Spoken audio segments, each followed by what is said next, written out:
Morning, everyone. Hello, hello, hello, hello. Let me make sure the audio is nice and loud. And I can push it up a little bit. I'm talking a little softly today. Not quite sure why, other than it is a very beautiful morning out here in northern New Mexico. And welcome everyone to this meditation today. Um, as always, I'm so glad for you to be here. And I invite everyone who's listening, whether it be on YouTube or Facebook, to simply say hello and where you are. Um, and if this is your first time encountering me or one of these meditations or the like, please say something to that effect as well. It's always helpful for me to know uh, the new folks who may have just kind of stumbled onto me and this kind of a meditation. Me and this kind of meditation fits very nicely with the title that came to me as I was setting it up and scheduling it, which is the ultimate me time. Me time has come to mean um, I'm going to get a massage or take a long hot bath, or I'm going to, sit down with a book and a glass of wine. It's all about the self pampering and self care, which is, of course, necessary. I'm not saying don't do any of that stuff, but I was using it kind of as a play on words to point us to what the real function of meditation is. And it's not a stress reliever, although it has that effect. It is not something that helps bring about your particular manifestation, although it oftentimes has that effect as well.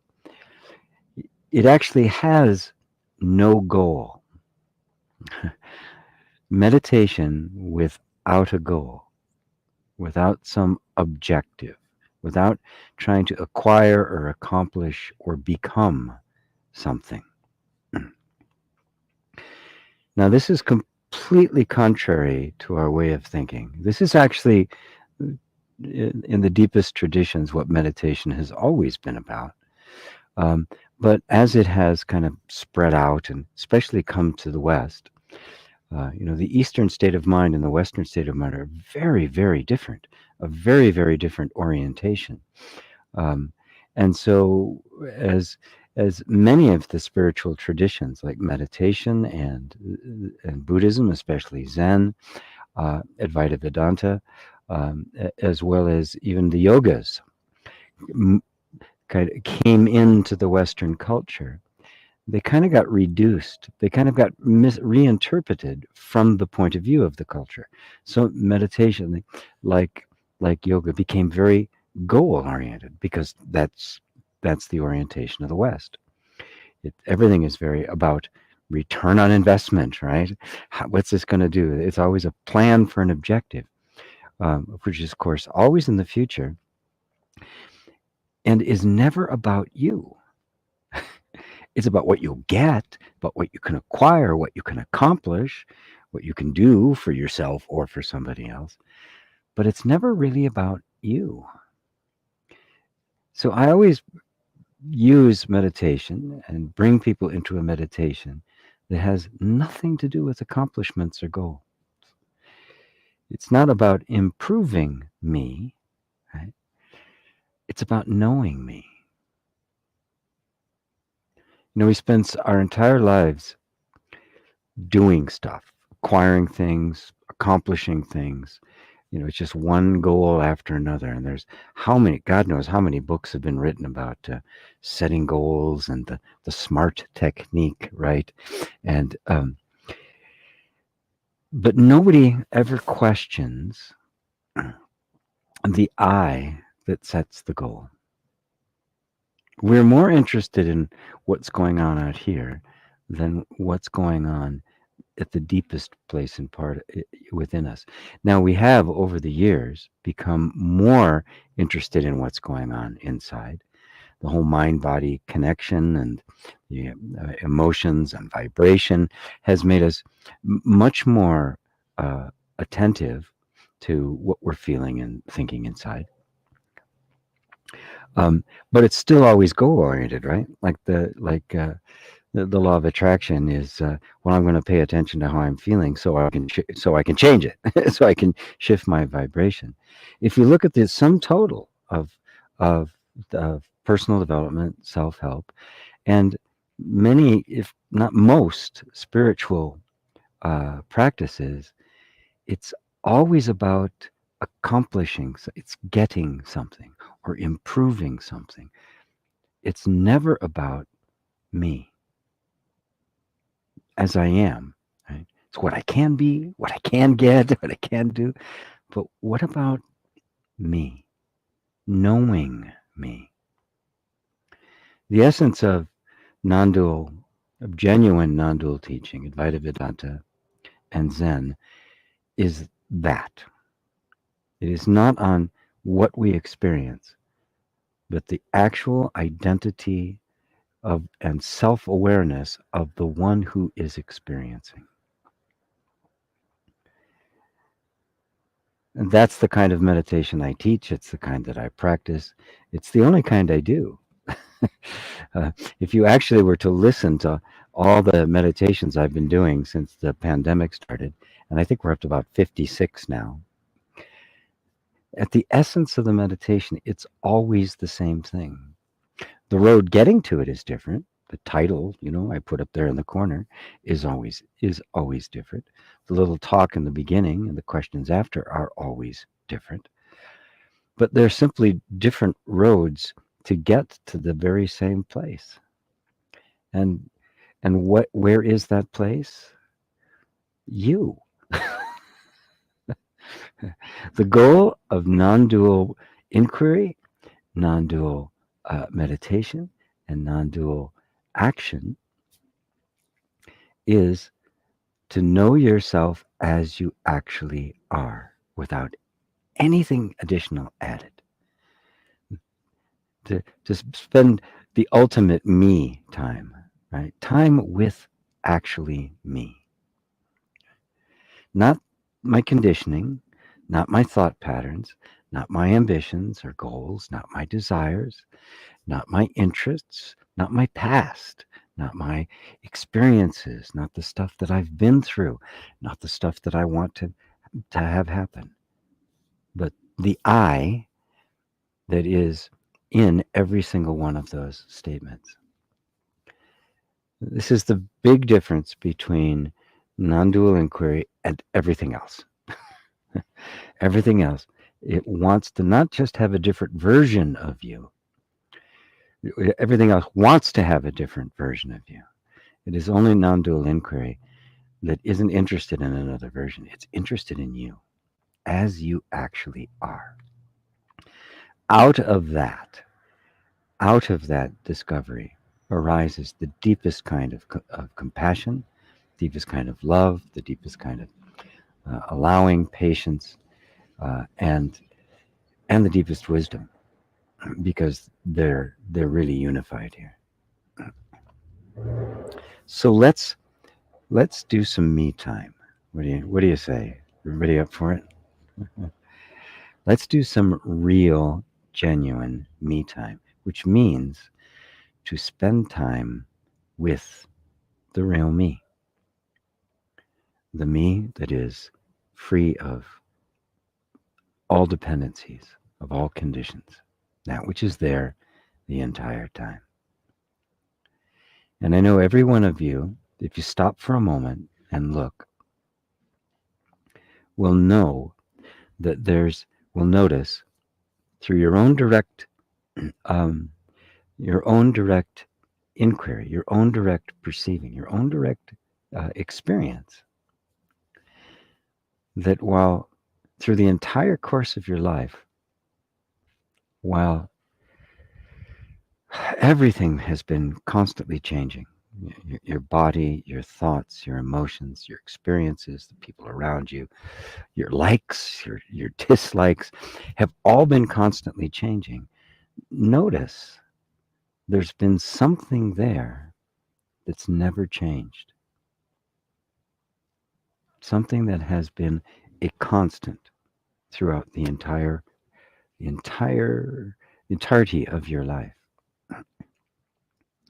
So as you close your eyes now and let go of questions, let go of comments, let go of every distraction other than this inward focus.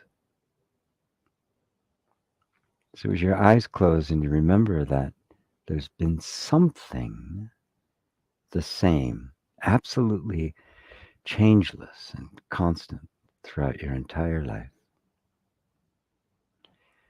let your attention just withdraw. Withdraw and kind of soft focus. Withdraw, I simply mean we're not going to engage with thoughts and ideas and concepts now. We're not going to be in, which means, of course, that we're not engaging with the past, what's happened up to this moment, uh, whether it be just a couple hours ago, or a couple hundred years ago, a couple hundred lifetimes ago. We're just going to feel whatever happens to be being felt in this moment. And no thoughts of the future either. This is a complete withdrawal from the normal flow and activity of our minds and our attention. So there's no goals here. There's no ambitions, no aspirations. Nothing about how you'd like to be or how you want the world to be or how things could be different. All of those are just set aside. Just being really present with whatever you happen to be feeling in this moment. Not even thoughts about where the feeling came from and whether you like it or don't like a feeling. No thoughts or judgments or evaluations at all. Pure presence.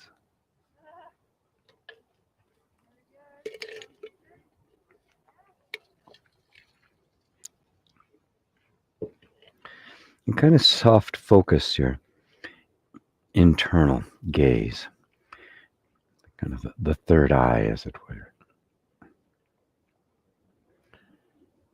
to just take in the whole feeling of your body, kind of the way you relax your focus if you're looking at a beautiful, expansive scene like a mountain range or an ocean. We're just kind of taking in everything, even from the peripheral vision.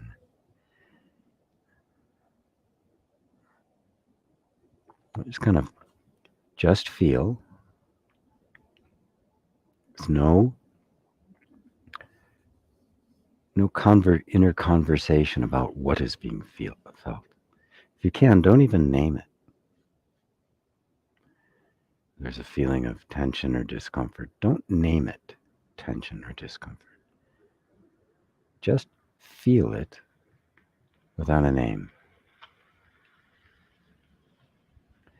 Like you were a child or an animal that would feel that, but have no name for it. Be pure experience in the moment.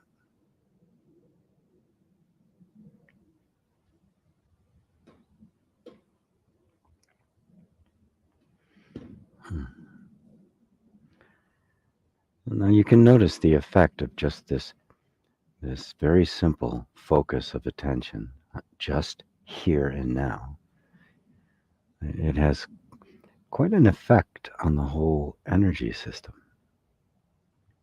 It actually affects what is being felt. You'll notice the ups and downs, the shifting flow of the energy of the whole body system. But once again, just let it do that. Don't even name it. It's always in a constant flow.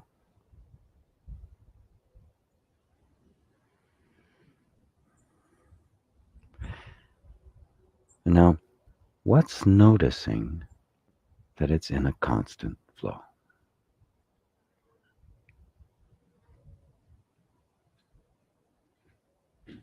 And no matter how long that flow goes on, that noticing is always the same. Isn't this the same thing that was noticing 10 years ago, 20 years ago, 1,000 years ago?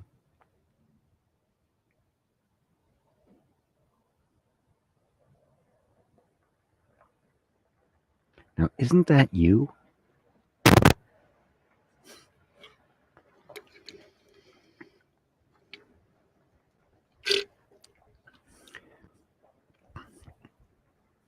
Isn't that you?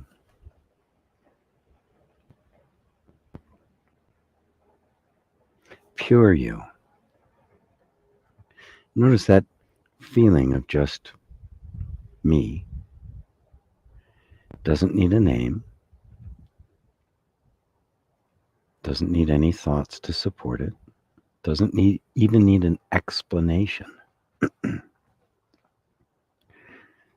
Where did it come from? Well, possible to tell. For as far as you're concerned, you've always been here.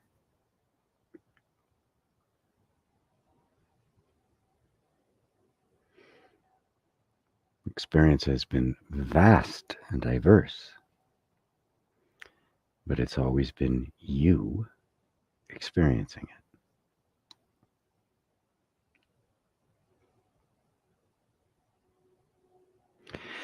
And notice how still it is. That is, how still you are when it's just you.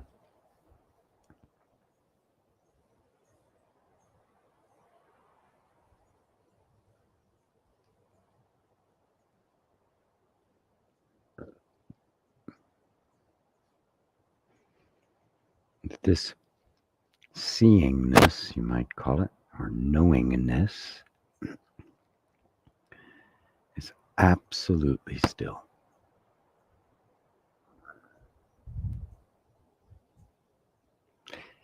And no matter what gets experienced, it remains absolutely still.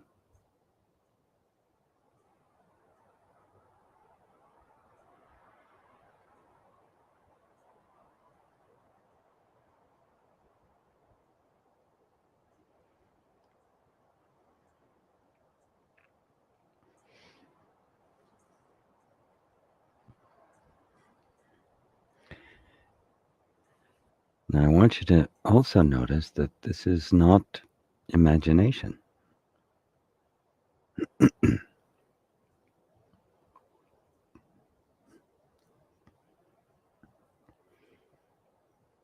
this is a direct experience of yourself,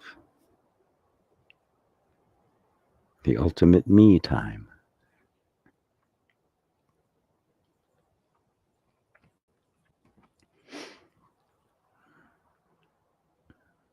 You're not making this up. You're actually seeing what's here. That is, you're seeing yourself, but not as an object.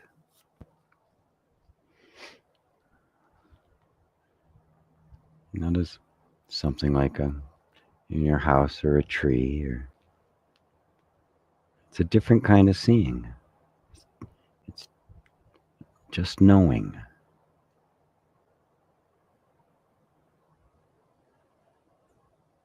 You may notice that the mind is trying to form some kind of an image. It really wants to comment or to describe. It's kind of like trying to describe space. You can't do it because there's nothing there to describe.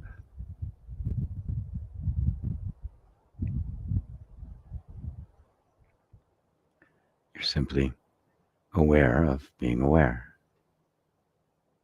Your self-conscious awareness.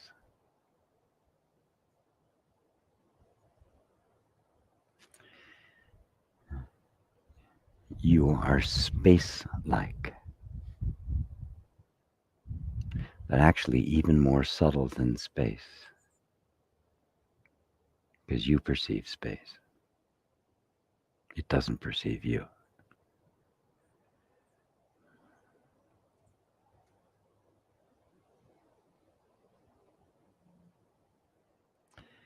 Now, as we begin to come back from this, I know that this pure, empty, space-like sense of being is a very different way of seeing yourself, of knowing yourself.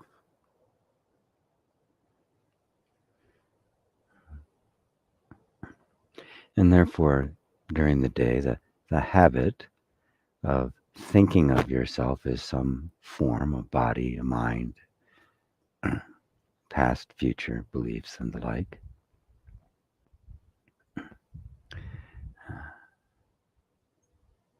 is going to recur. It's going to come up. It's just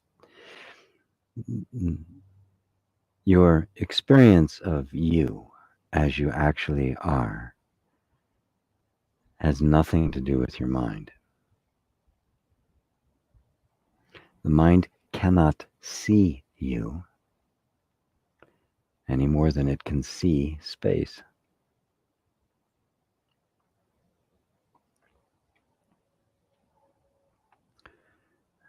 But no matter how subtle or empty it becomes, are you not there? Just that pure sense of being.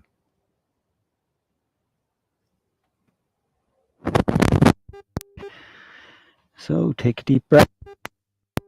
Move your body a little bit if you like, and welcome back. I'm going to pour a little kombucha in my jar here.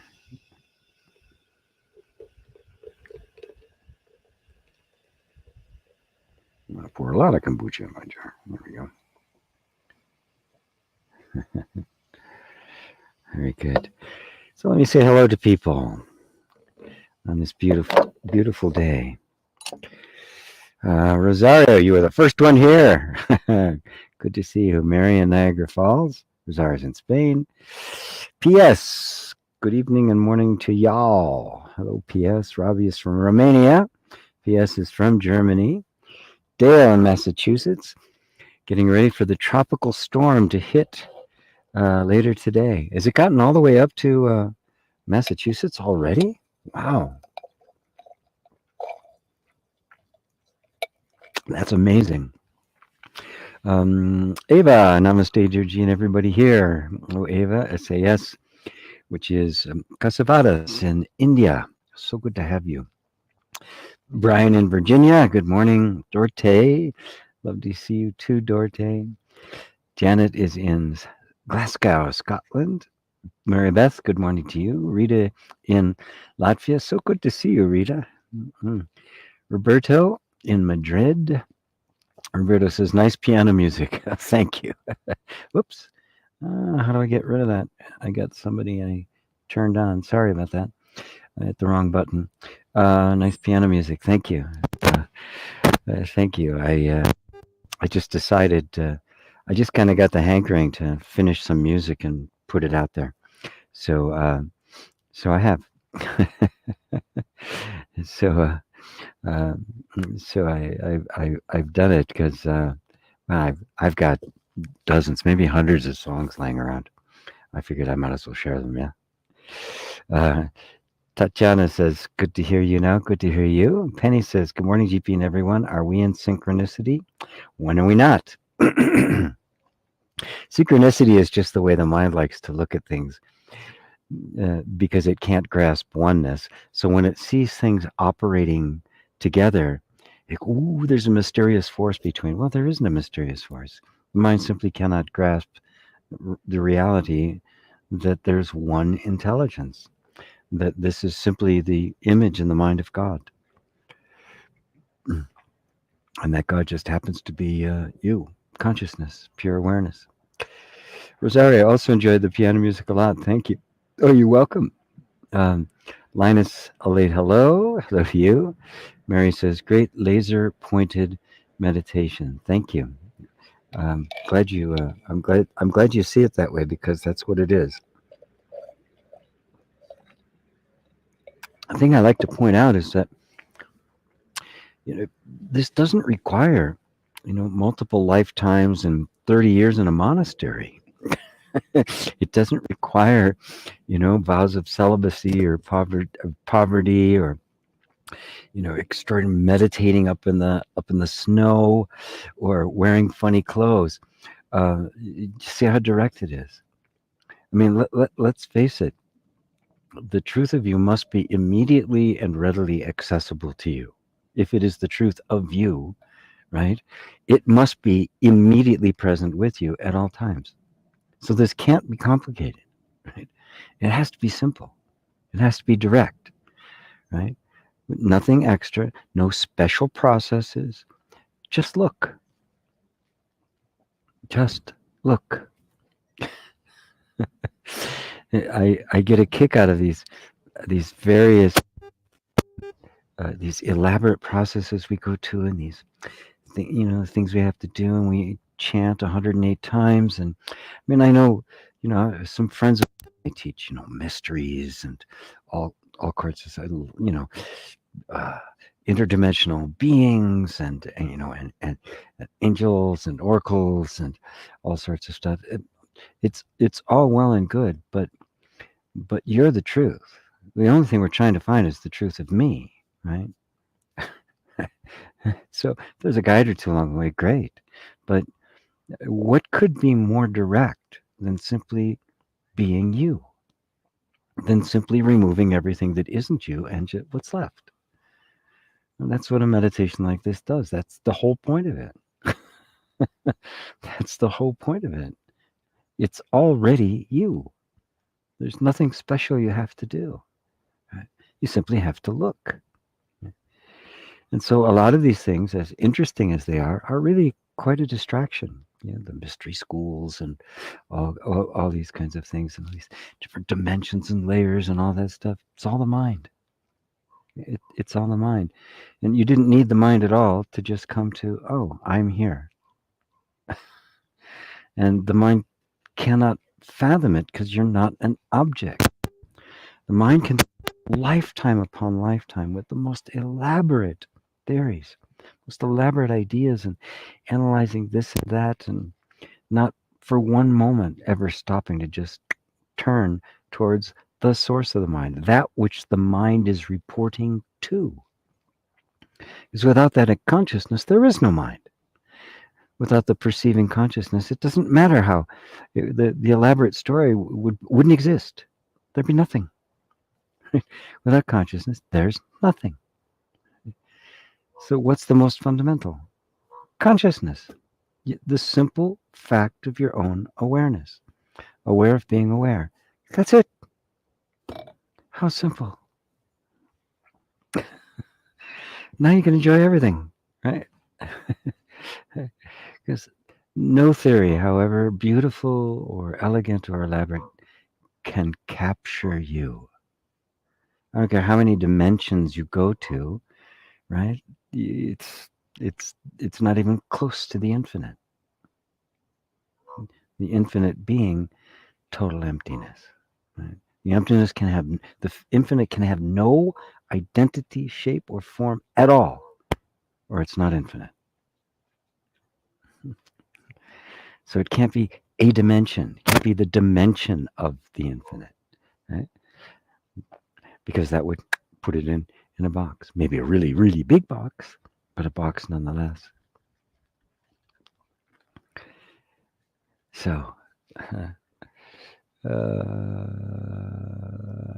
so thank you, Mary. Glad you liked it. Good evening from another one in India. Oops, missed that. Missed that. Where'd he go? Where'd he go? Where'd he go? Haryana, India. Hima. Oh, right, Hima. Great. I just saw another India. Wonderful, wonderful. I'm going to be speaking soon. I don't know when, in the fall, at an event that's normally held in India, but because of the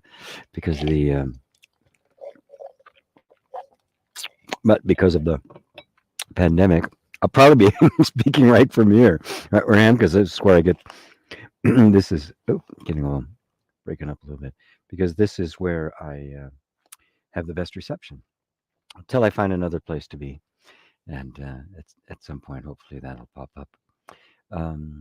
John in Ireland, love that meditation. Many thanks. You're welcome. Brian made it through the storm. Yay! Good. Glad to hear it. Roberto, it seems like inside me I understand all this, but when it comes to see or experience it, it is far more difficult. Well, first thing is stop telling yourself that, right? What's the only thing it is you're so used to, we all are, it's not just you, I'm using you in the royal you, all of us, right, have been conditioned to put the emphasis on the experience rather than the experiencer, and then always be seeking to change experience in order to feel differently or feel better. You do understand it, right? Right? It seems like you understand. No, you do understand it, right? But notice how completely opposite your understanding is of the way you've normally thought, the way you've normally believed, and the way you've normally experienced things. So it can take time for the understanding to thoroughly penetrate and colonize the whole rest of the system. So don't ever question the understanding, because you know intuitively it's true. That's why I say I think I get it. The only reason there's an I think I get it is because there's still this habit energy, right? That is heading in a very different direction, and is always looking to the results and to the experience for proof of what it's seeing. Now, the fact of the matter is, you don't need to see it in order to be convinced of it. Matter of fact, that's what faith is. Faith is the capacity to see things before they've actually penetrated and thoroughly leavened the entire loaf. Right? That is one of the beautiful meaning to the parable that Christ told. He said that the kingdom of heaven, which is perfect harmony, beauty, peace, contentment, nirvana, the kingdom of heaven, can be likened to a woman who puts leavening in 3 loaves of bread until the entire bread is leavened. And he's making a reference to when you make bread, there's yeast in the bread, right? And in the process of the baking, the yeast, which is a living thing, right, permeates every single molecule, atom, and bit of the wheat until the entire thing has risen. Right? So these truths that you are absorbing, that you're seeing as truth, the seeing of it is truth, is the leaven. And it is leavening the entire, it's the yeast that is leavening the entire loaf. And not just in you individually, but in the whole world. One interpretation I saw of the three loaves was science, theology, and medicine, right? Which are the uh, which are really fundamental. How we see things, how we see the absolute, and how we heal. That all of these are being leavened by this yeast. So that's what's happening inside of you. Don't doubt the truth of what you're seeing. Right? Just recognize that because for so long you believed the opposite, your nervous system is still headed in that direction. But if you stay right here, it'll go, but it'll come back. It'll go, it'll come back, and eventually it won't go anymore, and you'll be completely established in the place where, in fact, you've always been. Roberta, all of a sudden, I feel so much heat after meditation today. Good. Don't don't give it any special meaning or interpretation. This happens, right? Whatever the energy is doing is fine. No problem. It's not an issue for you, right? So just notice that it's there and stay with the me. Don't let the effect that this me time has distract you. It's the wake of the boat, right? It's an effect, right? You are sitting at the point of the ultimate cause. Robbie, in one of your past videos, when you spoke about your past when you were working as a programmer, you mentioned something. It's not about accumulation, it's about unfoldment. Could you elaborate? Yes, that was an experience I had that was really quite dramatic. Changed everything and led me to doing several industry firsts, including as the first guy to actually hook up personal computers to mainframes back in the 80s. 20,000. Several other companies had tried and failed. I did. Um, well, everybody was very scared about it. So that thing is a long story, but it all started when I was learning a new system. I I become a bit of a whiz kid, right? Well, I wasn't a kid; I was 28, but a bit of a whiz kid on this one kind of a machine. It was kind of a precursor. This is before there were PCs. There's this Hewlett Packard model. It was a desktop computer. Um, uh, and it was a real computer, but it wasn't a personal computer. It was like $100,000 machine back in the 80s, right? Now that was even before that. Um, yeah, that was the early 80s. Anyway, um, I'd been taken and put into this place that I worked where I learned this stuff. It also got me to San Francisco, which was a huge blessing. And uh, I was thrown in actually a political maneuver because I was embarrassing them. I was doing more work on the machine than the entire data processing it was.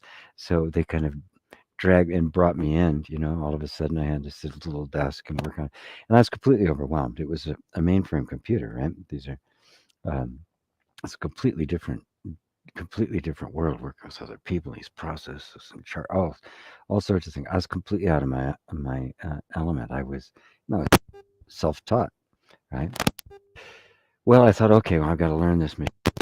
I was like reading the manuals, and this is PDFs, right?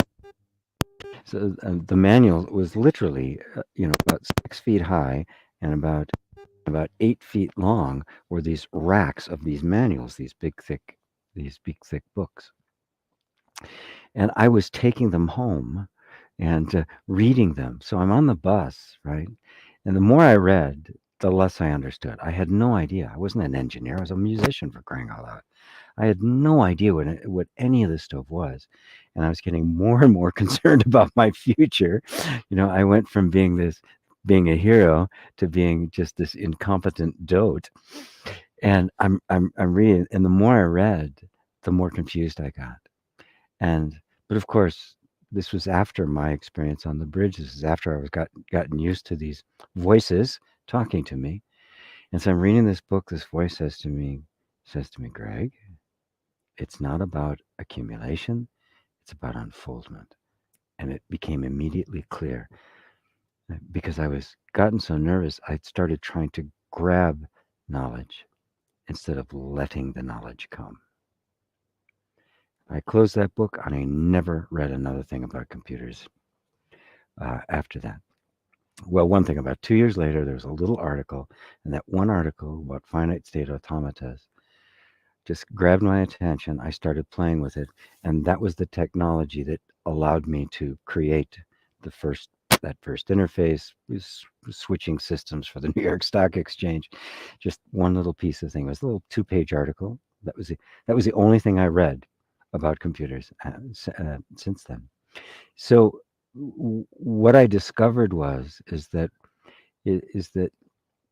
knowledge is not something that accumulated. Right? Knowledge arises within you. Right? There is a synchronicity. There is a singularity that happens. That at a moment something is needed to be known, it will appear. Now we can fret over it. We can try to gain a lot of knowledge. A lot of people do that. So we get very elaborate theories and all sorts of complex programs. You can go through a 16-month program of it, with the Awakening School and the like, which is all just accumulated knowledge, which I guarantee you're going to have to dispose of. The fact that I did dispose of it allowed me to see things in a way that the other people around me who had engineering degrees and the like didn't. And I'm the one who discovered how to do it. Why? Because I had no previous. I had nothing but openness. So in the moment, what was needed appeared, and I could recognize that was what was appearing. If I didn't recognize what was, I would sit there long enough until it did, and sometimes it'd be a while. It'd take a while. Something appearing, it doesn't seem quite right. It doesn't seem quite right. So there was just kind of this intuitive sense that was sorting things out. It really had nothing to do with me personally, right? Except that I just learned to to rely on the wisdom of events, you might say. You might also say that just when something is going to happen, right? It isn't a personal thing, right? I am one component of that all of a sudden bubbled up in terms of ideas, in terms of things that coming together, in terms of it just it's a cosmic event. So the unfoldment that I'm talking about is that, look, life is unfolding, isn't it? This moment builds off the previous moment. There's this wonderful flowering that's taking place. You can't really find the ultimate cause to it. What's the cause of this moment? The previous. What caused the previous moment? Nisargadatta put it best. He said, "Everything causes everything." Why are things the way they are? Why are you the way you are? Because the universe is the way it is. You cannot separate things into a bunch of little piece parts. So in that moment, I just stopped accumulating. That is I stopped trying to gain knowledge, and I would just find what happened is I could look at something once and immediately understand it because it would just come from within. Right? It wasn't a. It was no longer me trying to get in information. I just completely let go. I was just having a good time, and what needed to come, and it didn't necessarily come from me. Somebody else comes and they have it. Right? You see this whole beautiful cosmic functioning as one manifestation of one being, then it doesn't matter where it comes from. It does to the right. I did that. I did that. But it doesn't matter to God. God doesn't sit around and go, I did that. I did that. Like this idea that God gets offended, right? God's offended by your behavior. God, he's God, for Christ's sake. Right? We're God's army. It's God. What does he need an army for? Are you kidding? Stuff's absurd. Anyway, I'm digressing. Thank you, Ravi. Ravi, I hope that answered it for you. Fiona in London. Hello, Fiona. God is dreaming. Kesavadas. Yeah, and that's exactly how it's looked at in the Hindu tradition in India, where you are. That this is Shiva's right. There's another great of Shiva asleep on the infinite ocean of emptiness and just taking a nap, and out of Shiva's uh, navel grows a lotus, and the lotus opens, and sitting on the lotus is Brahma or Brahma, right? And every time Brahma blinks, the universe comes out of existence, and another one comes into existence. Every blink is a new universe of the Brahman that is living, that is grown out of the navel of Shiva. And then after 1,000 years, whatever that is, right, the lotus closes up, shrivels down, and a new lotus grows, and it opens with another Brahma, the same Brahma. Every time it blinks, the universe comes in and out of existence. It's a beautiful metaphor for just the spontaneous arising of the universe, and that this is God's dream. Who's dreaming this? You think you're the dreamer? Does the guy in the dream wake up? When I take you in that meditation to that place where there's no thought, you're simply watching thought, you're just aware of being aware. That's Shiva. That's Brahma. The mind still is trying to think of it as a person, but that person is in the dream. Who's the dreamer? You, Shiva, the I am. Only only awareness is aware, right? So the guy in the dream, the thoughts aren't aware, sensations aren't aware. You are.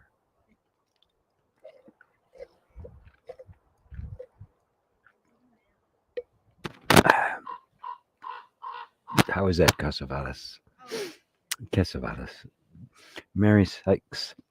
It helped me with a specific belief. And did I miss something in front of this? Anyway, and I heard myself say, "Can it really be this simple?" Yes, it can. What's more simple than one? What could possibly be more simple than one? It's that simple. No moving parts, one without a second, nothing additional, nothing unnatural added. Pure you. It's as simple as it gets. It's just you. Christine says, "Love and light." Love and light to you, Christine. Roberta, I guess I still have a long way to go to understand 100%. Don't tell yourself that either.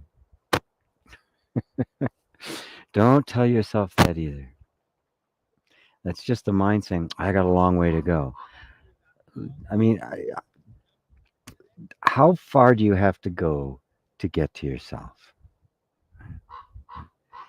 Throw out any thought that says that being self-aware is a distant thing.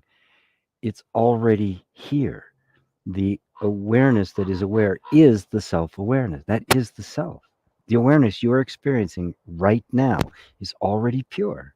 It's already free. It has no impediments whatsoever. All the impediments, thoughts, deferments, postponements are all in the mind, because the mind has got an image of what it's supposed to be like, and it's not that.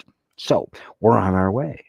The mind can keep you on your way for lifetimes. In fact, that's exactly what it does, right? Because it cannot grasp you're already that. So do not entertain any thought like that whatsoever, and just let this unfold as it is, as it has been. Right? Remember, you didn't choose this; it chose you.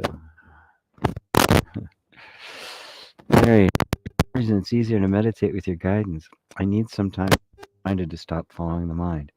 Yeah, and it will be easier until it isn't anymore. Yeah, I mean, I'm not here to make you know, the cult followers, right?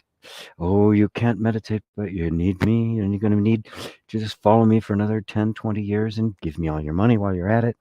Um, no,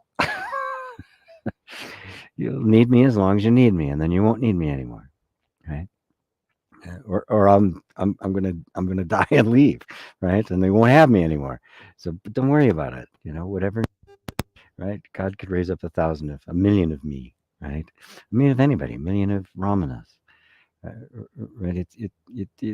You're always getting exactly what you need, but the reality is, it's not really me. That's just an externalization of you. Right? Right? The mind is saying, "Oh, it's easier to meditate with him." Is that really true? Is that absolutely true? Right? Or is that just what the mind keeps saying, and you keep believing it? The voice that is reminding you to stop following the mind is in you. It's not this voice. It's in you.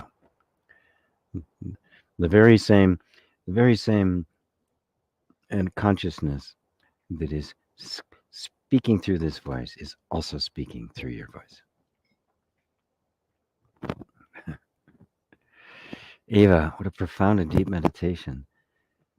Doesn't mean others were not. Maybe I'm more receptive today. Thank you, G. Well, I do a lot of them, and some are going to. There's nothing special about it. I say what comes to my mind. People say, "Gee, you're such a good teacher," and I like. We were talking about the unfoldment and as opposed to accretion. I learned earlier. I just say what comes to my mind. That is the sum total of my teaching. Right? What's your teaching, G? Whatever happens to be coming out of my mouth at the time.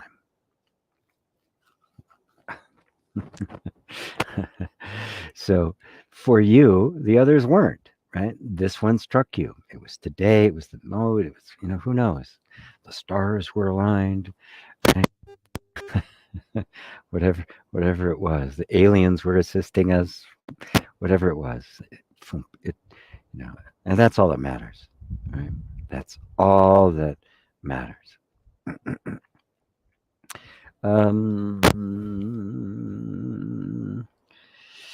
Also, Mary says, also loved how you pointed out how the fluctuations that happen and just watch that too. Thank you. You're welcome.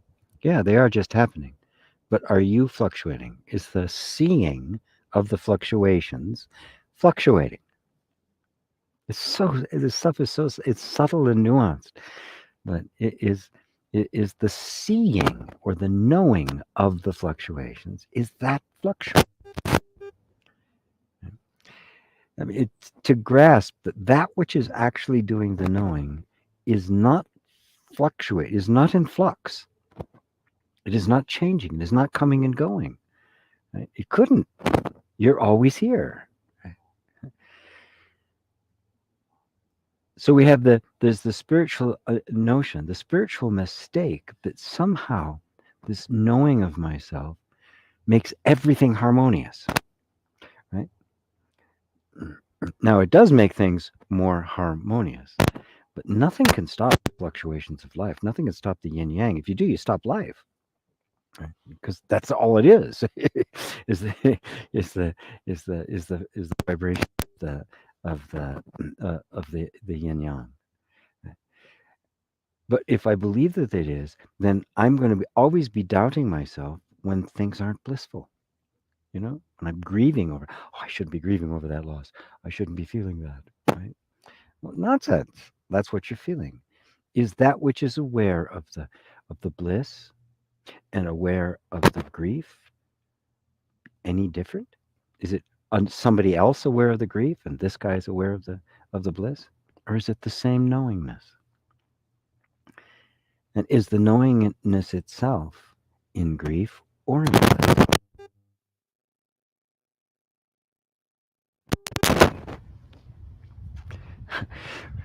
Roberto says it's like learning how to play soccer, but I don't know the rules on how to play. Yes, life is like that. It didn't come with a rule book like soccer or accounting or something, right? Play to play means to discover as you're playing. Much more interesting, much more fun, right? And then you find out there are no rules. Yes, which is exactly what you find out. There aren't any rules. I'm the rule. I'm it. I'm the only constant. I'm Here's the rule book. Me. Just know thyself. That's it. Robbie, now that's a story. Thank you for sharing. I hope I can really learn how to allow that kind of unfoldment in my life. Um, for some reason, pure grace, really, for some reason that just came naturally to me. I can't say it naturally. I mean, after by that time, my my childhood was just a constant suffering up to the time I was 19 years old. Then I had a period of bliss. Then I got married young and had two children, and was suddenly all my dreams and aspirations were out the window. Uh, with a wife who hated my guts immediately. I mean that whole thing. So I think it was just kind of the circumstances primed me for for being for not being so trapped in the methodical ways of doing things. Part one of the blessings of the fact that my mother was crazy, was batshit crazy. There was no stability. There was nothing. There weren't any constants. Right. So there was a lot of grasping for me, a lot of unhappiness. But as when inspiration began to come, I could see the truth of it, and I was just kind of you know I was just kind of willing. I was just kind of willing to to submit to it, to surrender to it, to see the obvious truth of it. And then over time, of course, the more I surrendered, the more everything worked. It's like, oh wow, this is really it. And then I found, I found my own interest in things. Like at the time, I just studied the Bible from beginning to end because I didn't know about anything else. Um, and it wasn't accumulating knowledge. I was just absolutely entranced by the what I was seeing. So I just kept going back to that fountain. So in a sense, you could say I was accumulating knowledge, but I wasn't grasping. I was just in love with spirituality, and I wanted to deepen my sense of the truth, and that just kind of motivated me. And I just things came to me. Like at the time, I had access to just about every different kind of Bible translation, concordance, interpreter's Bible that was available, and I just kind of devoured them all as as I understood, because of the experience I had had really at 19, that it was all metaphorical, that it was representing things that could not be seen or touched, and that so all of these stories were filled with meaning that had nothing to do with the actual story and the historical accuracy of it. It was the new tongue. That's what I refer to as the new tongue. I was I was reading all of this through seeing it through the eyes of spirit of the Holy Spirit, you would say. And so it was just this constant revelation, which is the unfoldment, and it was just so inspiring and captivating that I just sucked up as much as I as much as I could. Um, so don't try practice allowing. It's not you try to allow. You just really allowing is our nature, like children or animals. It's our nature, right? We're taught to resist, which is the opposite. We're taught to accumulate. We're taught we're supposed to We're supposed to get knowledge, right? Um, so it's more, you're not learning to allow. You don't have to learn to allow any more than you have to learn how to blink or grow hair. What we have to do is unlearn resistance. We have to, we have to, we have to become sensitive to and adept at spotting the limiting beliefs, right? That make us feel as if we have to acquire things. So glad you like the story, Robbie. Dale, thanks for asking, Robbie. I can appreciate it as a fellow programmer. Ah, right. Yeah, you get. I mean, it's just compound. The piece exists when I as a computer science degree. Best programmer I ever worked with. We designed systems together. Was a Forest Service ranger who learned it, who learned assembly language on the side for fun. It's just, it's pretty remarkable. Pretty remarkable. Um, this Dale, funny thing is, I'm learning to become a programmer.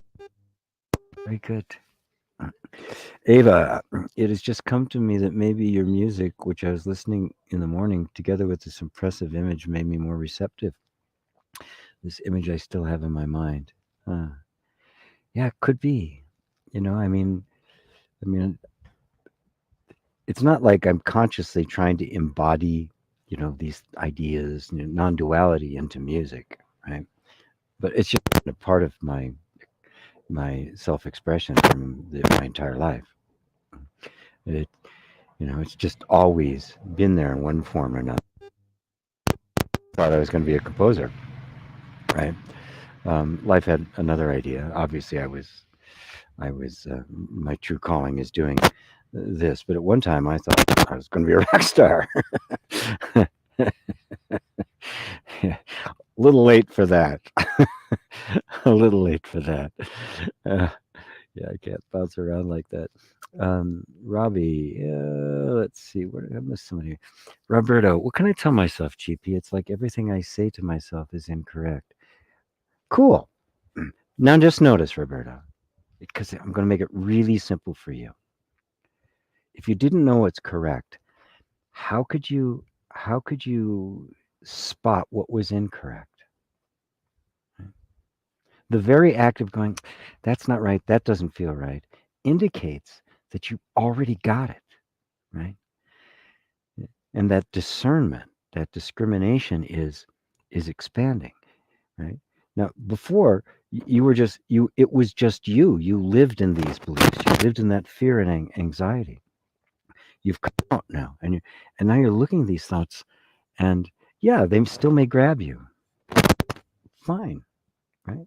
But they won't grab you forever. All of a sudden, wait a minute, I just got grabbed from something. Or you come to satsang, and we sort it out, right? So just you're watching what you're saying to yourself when before it was just your thoughts. You didn't think anything of it. I want you to recognize what a significant bit of progress that is. Because the vast majority of people never get that sense that they're not their own thinking. They're not their beliefs. They're not these feelings. It never occurs to them. It could multiple lifetimes before it does. Right? So don't beat yourself up, right? You are coming out of the dream. Coming out of this, the dream of conditioning, the dream of programming. You're taking off the robot suit. You're discriminating. And that kind of discriminating of intelligence is not something that you learn. It's something that awakens. And that's what's happening, my friend. You're awakening. Yay. Dale says, Robbie, I've been in for about 22 years, had some insights on using software in the realm of connecting us together in the realm of non-duality and beyond. Nice. Good. Love to see what you come up with, Dale. Mary says, I love you, JP. Your humor is great about being a guru. uh, oh my God, I'm not a guru. Jesus. That's very funny. Um, the word guru, it's a Sanskrit word, and it simply means one who dispels darkness. That's it. It's got all sorts of, it's got all over on oh, consciousness. I mean, people talking in language of wearing the ochre robes, and you can even see people kind of adopting the guru stance. Um, there were times in my life when I tried that, and that's when the hot soup, the boiling hot soup, got poured on my lap. Life just never let me go there, even when I wanted to. it just wouldn't let me go there. So what is it that actually dispels darkness, right? It's the truth. It's the light that dispels darkness, right? And the actual guru is not a person. It is the wisdom that comes through a form. The thing is that we believe the form to be an independently functioning being. There is no independently functioning being. That's the sage, the guru, the sage. It's really the same thing. Mary says, I guess I know that your voice is mine, but I'm still at the point of wanting to hear it from the outside myself for a time. Yeah, and that will last as long as it needs to, and then it'll be done. Mary says, no, the seeing is not fluctuating, it is watching it. This is what helped me so much today, to not follow the fluctuations. Oh, no, that's an interesting looking little bug on my head. Haven't seen something like that. His antennas are bigger than his body. I don't know if you can see it. No, you can't see it. Fascinating. Um, uh, Robbie, where'd you go, Robbie? Awesome. You guys are enjoying your program, your talk. Mary says he loves the way you express yourself. Roberto, you're not alone in telling yourself the wrong things. We all do, sweetie. And you dispel darkness, don't you? Well, this is. Let me make something really, really clear. Right? Only the light dispels darkness. So if you think that I am somebody who has wisdom, well, you got a little more work to do, right? Right? Because what's happening here, right? Right? Thoughts are coming, right? They're doing whatever they need to do, and they come out this mouth and out of this mouth in the forms of words, right? Insights are coming, wisdom is coming, right? Where's it coming from? Where it's coming from is the true guru, right? This particular form, is like, this is the radio, right? The guru is the voice, right? There's no I here, right? Right? The radio is not the source of the music. It's just the vehicle through which it comes. The musical instrument is not the source of the song. It will just make the song sound a particular way when it comes. The same song played on a flute or is different than played on a guitar, than played on a piano, and it's all the same song, right? So it's going to be expressed differently. Not someone expressing it. It is expressing itself in an infinite number of forms, including you, including you asking the question, right? Believe me, I don't want to be the source of it. I don't want this up, right? It's too limited. It's just, it's too, besides getting old and ugly. Cheryl says, I'm here very late today. It's disconcerting to watch myself acting like a conditioned character that is made up ideas, identities, beliefs, not real. That's just a phase you're going through, kid. It, it, it's disconcerting, right? But that feeling of disconcerting, that too is the. Are you not watching that? Oh, it's disconcerting, right? No, it's just kind of along the way, as we begin to see the conditioned character, in the beginning, there's nothing we can do about it. It's not like you can just shut it off, right? So what happens? We go in and out. We fall asleep. We wake up. Drowsy. We fall. We wake up. We get recognized. That's the conditioned character, and you see that that character is not an entity. It's not a self. It's just ideas, beliefs, all sorts of things that are focus of attention, uh, and then projected on that collection of a completely non-sentient functioning consciousness, which is the self, projects its selfness on that. Now, in the beginning, is that is becoming clear. Oh, I am not that. When you find yourself falling asleep again, you can, well, you don't know you've fallen asleep until you've woken up, right? So "Oh, I fell asleep again." It's disconcerting, right? Damn me, beat myself up. But that sense of being of disconcerting, the sense of beating yourself up, the sense of even the sense of falling asleep and waking up is it not all being watched from exactly the same place? And is that place disconcerted, or is disconcerting just another experience appearing on the field of that which is absolutely pure and peaceful, right? Even the falling asleep and waking up is being seen, isn't it? By that which never.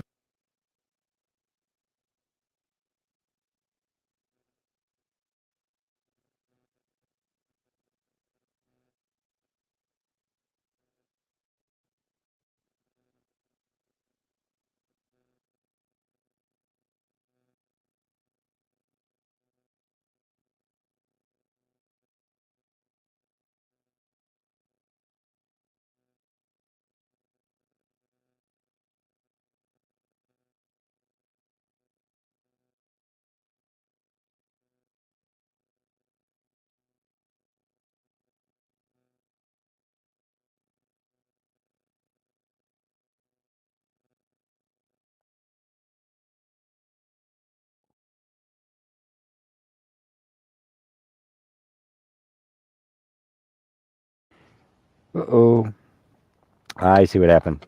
Hold on.